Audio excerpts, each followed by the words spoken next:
त्याच अनुषंगाने जर पाहिलं तर 100% आपल्याला आपला विषय त्या अधिवेशनामध्ये व्हायला पाहिजे अशी भूमिका आपण त्या ठिकाणी मांडतोय.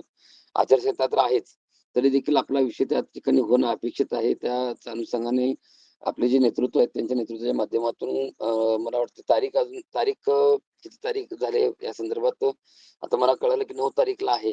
8 तारखेला चहा पाण्याचा कार्यक्रम आहे. तर कसं नियोजन होतंय त्यावरती वेळात वेळ काढून आम्ही देखील त्या ठिकाणी उपस्थित राहण्याचा 100% प्रयत्न करणार आहोत. कारण मी ठरल्याप्रमाणे 3 तारखेला जेव्हा मतदान होणार होतं, नाही झालं.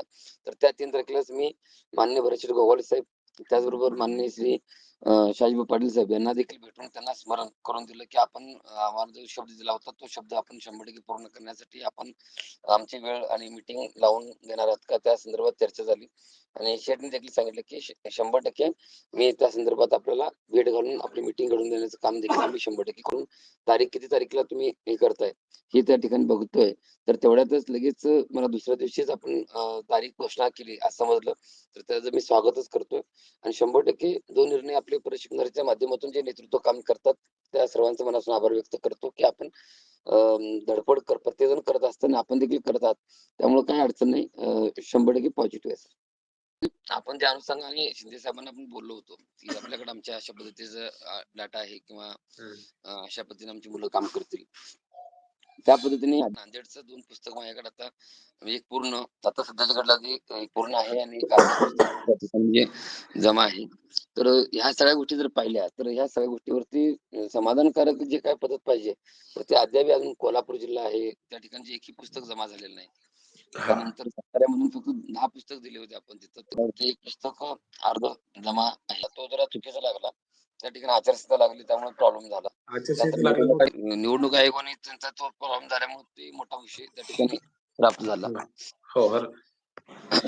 एक असा प्रकार नाही. जे बोलल्याप्रमाणे मी प्रत्येकांच्याकडे भेटलो. फक्त तुम्हाला मी लाईव्ह मध्ये आलो नाही.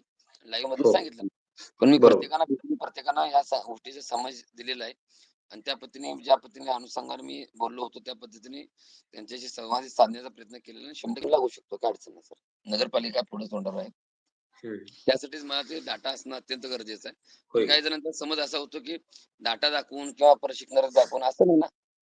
तिथं आम्हाला दाखवणे म्हणजे काय त्यांच्याकडे पैसे कमवायचे नाहीत आम्हाला. तुम्हाला आम्ही मदत करतोय, ही आमची संख्याबळ आहे हे दाखवणं अत्यंत गरजेचं आहे. फोनवरती अनेक आमदार म्हणजे बांगर साहेब आहेत त्यांना देखील माननीय भरतशेठ गोगावले साहेबांनी फोन केला होता. विषय कसा आहे, की प्रत्येक भागामध्ये आमचे काय संख्याबळ आहे हे दाखवून देण्यासाठी आपल्याला खूप चान्स होता. आता सध्याच्या घडला. पण तो आपल्याकडे नसल्यामुळं आपल्याला काहीच करता आलं नाही. तिथं पत्र मंडळीला आपण ते दाखवू शकलो असतो. पण तिथं आमच्या प्रशिक्षणात असं वाटतं, की बाबा ह्यांच्या नावाने पैसे अहो महाराज पैसे काय रस्त्यावर पडलेत का? माणसं पैसे द्यायला तर काय विषय आहे का? पण शिंदे साहेब एक पॉझिटिव्ह मंडळी आहेत.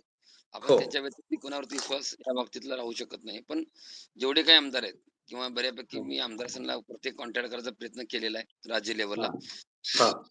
निवडणुकीच्या कालावधीमध्ये अनेक प्रशिक्षणार्थी मी सांगितलं होतं, की त्या आमदारांना जाऊन भेटून त्यांना तिथं पाठिंबा देतोय आम्ही तुम्हाला सहकार्य करतोय. तिथलं वातावरण बघून ज्यांचं पॉझिटिव्ह पारडं जड आहे त्यांना भेटून त्या ठिकाणी आपण पाठिंबा देणं अपेक्षित होतं. त्या ठिकाणी कुठं त्याला पाहायला मिळालं नाही.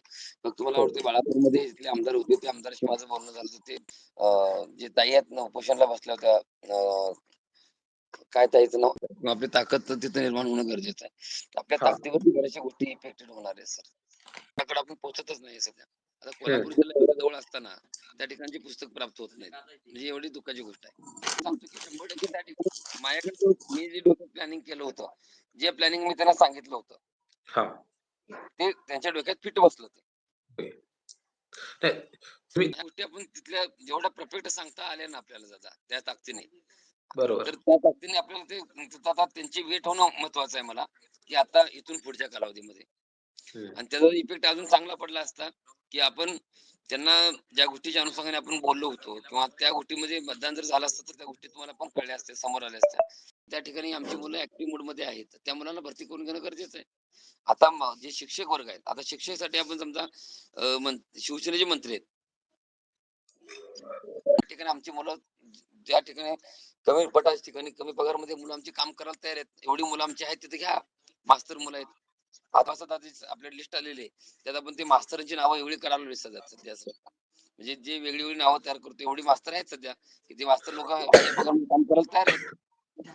तयार आहेत. तुम्ही त्यांना संधी द्या 10,000 मध्ये. जिथं तुम्ही परमनंट आहे तिथं तुम्ही परमनंट तुम्ही घ्या. तुमचे काही जे ठरलेले ते जे तुमचे क्वालिफिकेशनच्या मापाने घ्या. पण जिथं तुम्ही कॉन्ट्रॅक्ट बेस वापरणार आहे किंवा तिथं काय तर तुम्ही जिथं परत शिकणार्थी टाकणार आहे, त्या ठिकाणी ही मुलं टाका तुम्ही हं. मास्तर जॉबमध्ये. आता सगळ्यात धाराशिव जिल्हा, संभाजीनगर जिल्ह्यामध्ये मास्तर हे प्रमाण जास्त आहे. नंदुरबारला पण मोठ्या प्रमाणात मास्तर 4,000च्या घरात मास्तरचे मुलं आहेत तिथं. त्या ठिकाणी गरज आहे मास्तरला तिथं शिक्षक